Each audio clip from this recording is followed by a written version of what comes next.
Capítulo 7. O todo em tudo. Enquanto tudo está no todo, é também verdade que o todo está em tudo.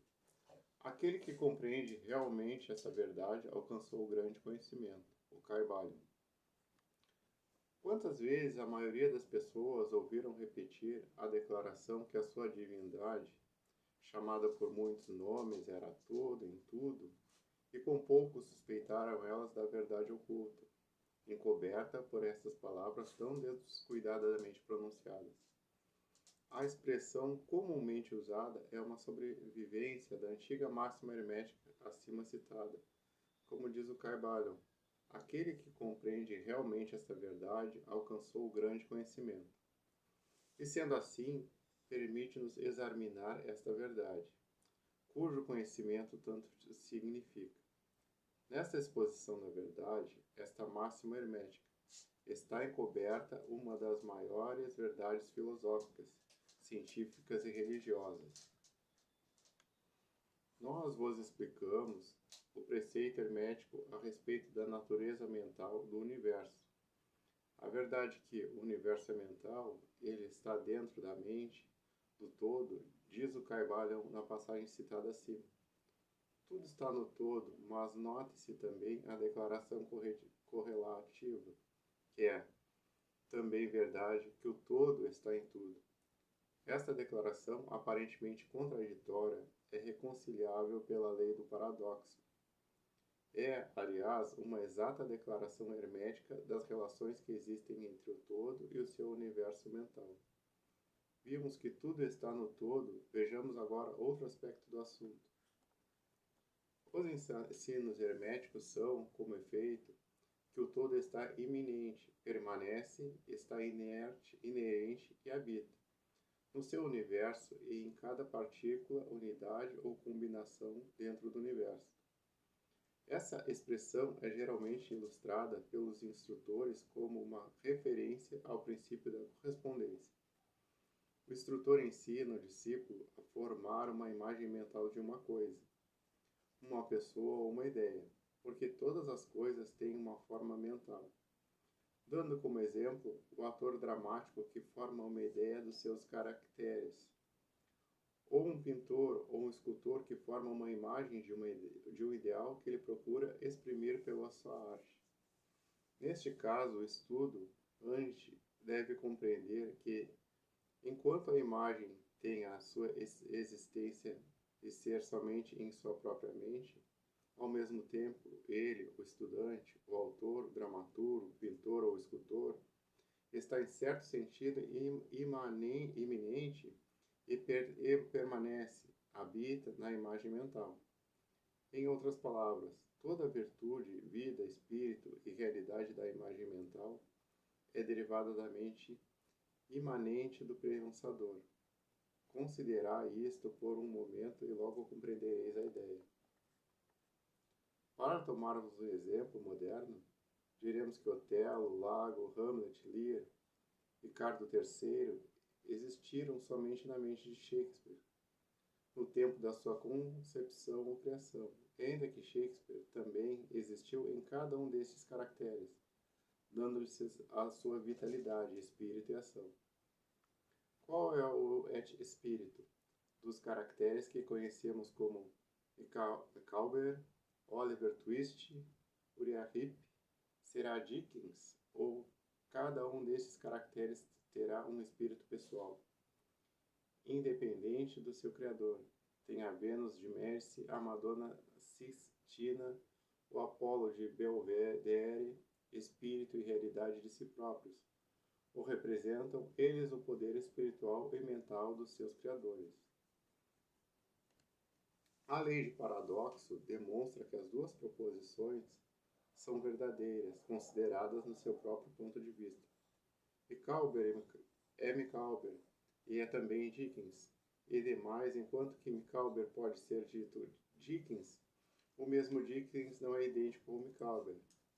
O homem, como o Micawber, pode exclamar: o espírito do meu Criador está inerente em mim, e apesar disso, eu não sou ele. Quão diferente é esta horrível meia-verdade, tão estrondosamente anunciada por alguns dos falsos sábios, que enche a atmosfera dos seus gritos. Eu sou Deus, e imaginai o pobre diabo de Micawber ou de Uriah Heep gritando, eu sou Dickens, ou algum dos humildes bobos das peças de Shakespeare, anunciando com grande eloquência, eu sou Shakespeare, o todo está até na minhoca. Contudo, a minhoca está longe de ser o todo, e até de admirar que, conquanto a minhoca só exista como uma coisa humilde, criada e tendo a sua existência na mente de todo, ele, o todo, esteja imanente na minhoca e nas partículas que a formam. Haverá talvez um mistério maior, que o todo no todo e o todo em tudo. O estudante perceberá no decorrer da obra que os exemplos dados acima são necessariamente imperfeitos e inadequados, porque representam a criação de imagens mentais na mente finita, ao passo que o universo é criado da mente infinita, e a diferença entre os dois polos a separa. E assim é simplesmente uma questão de grau, porque em ambas o mesmo princípio está em operação. O princípio da correspondência manifesta-se nelas. O que está em cima é como o que está embaixo, e o que está embaixo é como o que está em cima. E no grau em que o homem realize a existência do espírito, que está imanentemente no seu ser, ele subirá na escala espiritual da vida.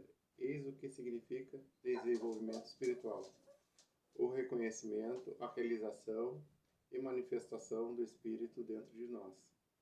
Procurai não esquecer-vos dessa última definição, a do desenvolvimento. Ela contém a verdade da verdadeira religião. Existem muitos planos de existência, muitos subplanos de vida, muitos graus de existência no universo. E tudo depende do avançamento dos entes da escada, cuja ponta mais inferior é a mais grosseira matéria, é a mais superior sendo separada somente pela mais pequena divisão do espírito do todo. Nessa escada da vida, tudo se move em cima e embaixo, todos estão no caminho, cujo fim é o todo.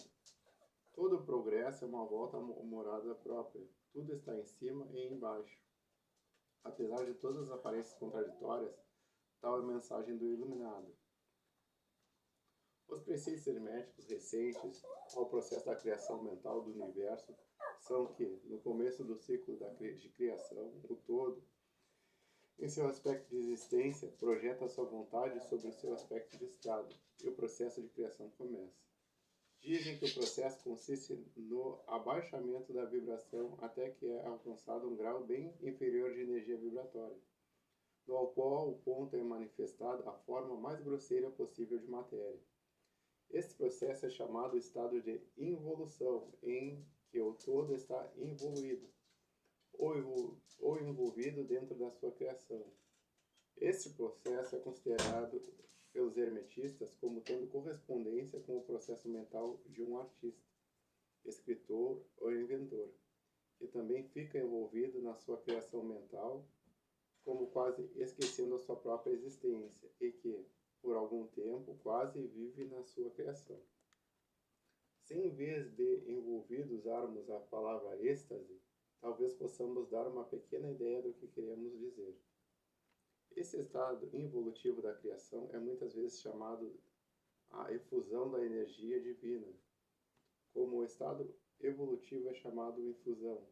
O polo extremo do processo de criação é considerado como sendo o mais afastado, movido pelo todo, enquanto que o princípio do estado evolutivo é considerado como o princípio da volta do pêndulo, do ritmo, sendo expressa em todos os ensinos herméticos uma ideia de volta a casa. Os preceitos são que, durante a ilusão, as vibrações tornam-se cada vez mais inferiores, até que finalmente a restringência cessa e as vibrações de volta começam. Mas há uma diferença. Ao passo que na ilusão as forças criadoras manifestam-se compactamente e como um todo, no começo do estado evolutivo ou de infusão é manifestada a lei de individualização, que é a tendência a separar em unidades de força, até que finalmente aquilo que se separou do todo, como a energia não individualizada, volte à sua fonte como unidade de vida, altamente desenvolvida, tendo subido de mais a mais na escada por meio da evolução física, mental e espiritual. Os antigos hermetistas usavam a palavra meditação ao descrever o processo da criação mental do universo na mente do todo. A palavra contemplação sendo também frequentemente empregada, mas a ideia entendida parece ser a do emprego da atenção divina. Atenção é uma palavra derivada de um verbo latino, que significa estender-se, desdobrar-se, e também o ato de atenção é realmente um desdobramento mental, uma extensão de energia mental, de modo que a ideia interior é facilmente compreendida quando examinamos o significado real da atenção. Os ensinos herméticos a respeito do processo de evolução são os que o todo, tendo meditado no princípio da criação, tendo estabelecido então os fundamentos materiais do universo, tendo pensado na sua existência, gradualmente desperta da sua meditação e assim começa a manifestar o processo de evolução.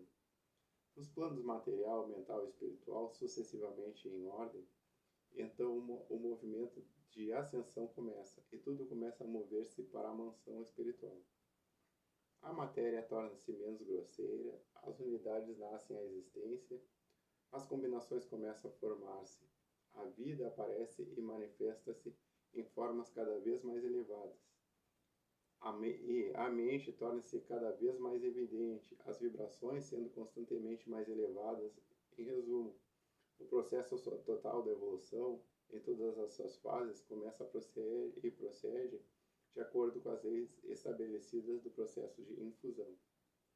Todas ocupam íons e eons do tempo do homem, cada íon contendo muitos milhões de anos. Porém, como nos diz o Iluminado, a criação inteira, incluindo a involução e a evolução de um universo, é para o todo simplesmente como um piscar de olhos.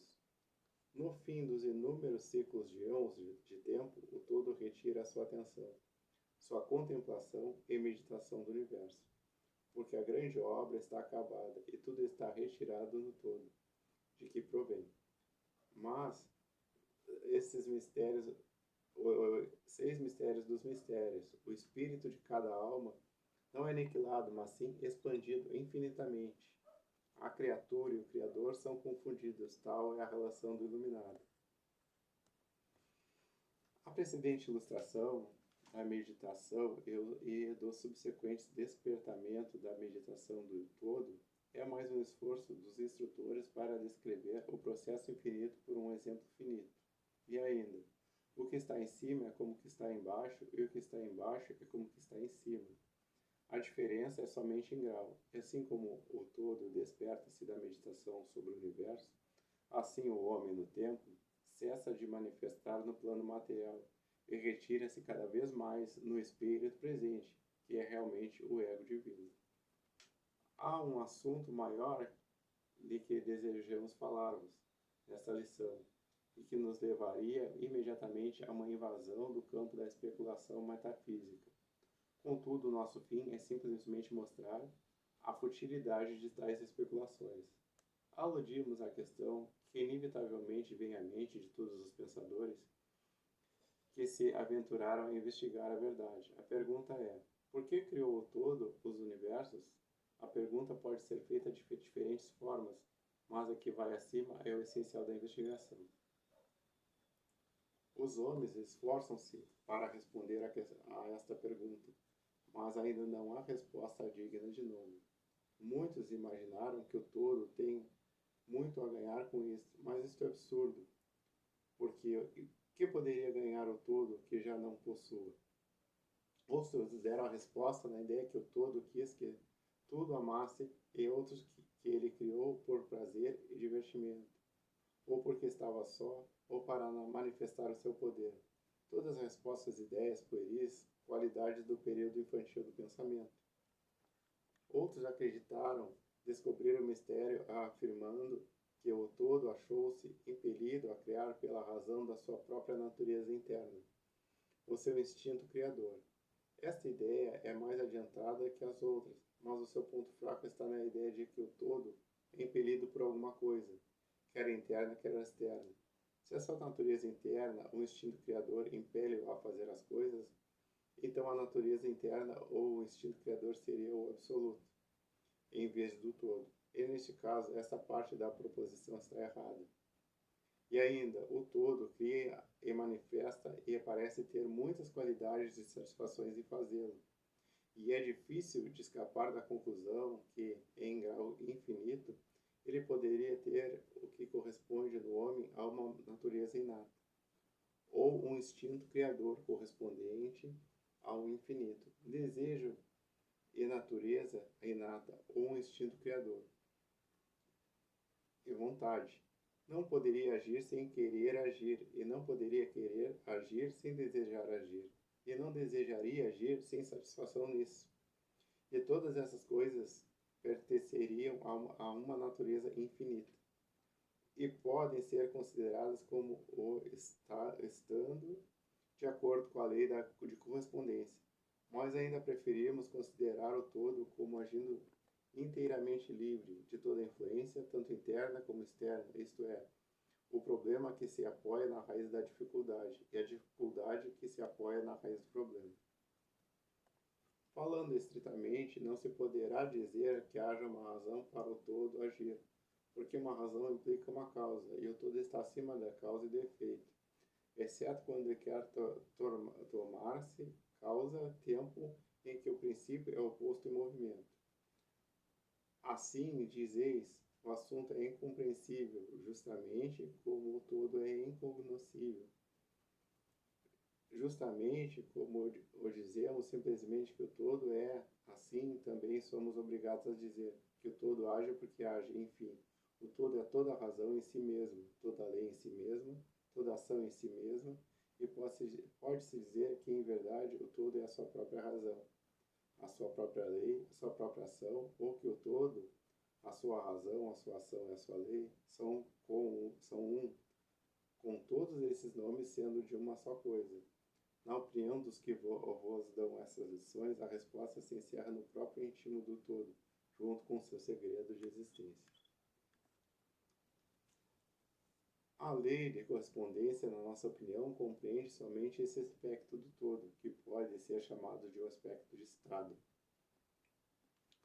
O lado oposto desse aspecto é o aspecto de existência, no qual todas as leis perdem-se na lei, todos os princípios emergem do princípio, e todo o princípio e a existência são idênticos entre si, uns aos outros.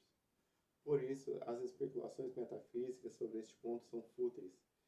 Entramos aqui no assunto simplesmente para mostrar que conhecemos a pergunta e também o absurdo das respostas ordinárias das metafísicas teológicas.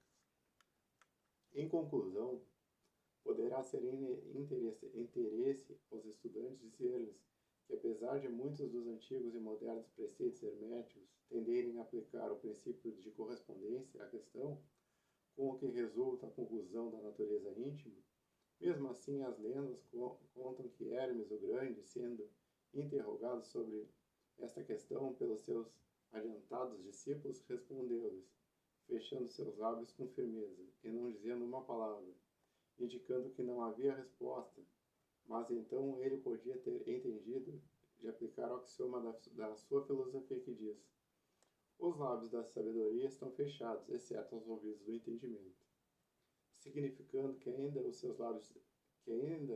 os seus discípulos adiantados não possuíam o entendimento que os habilitava ao preceito. Seja como for, se Hermes possuía o segredo, ele deixou de comunicar. Embora o mundo tome muito interesse, os lábios de Hermes estão fechados a esse respeito. E quando o grande Hermes hesitou em falar, qual mortal poderá atrever-se a ensinar?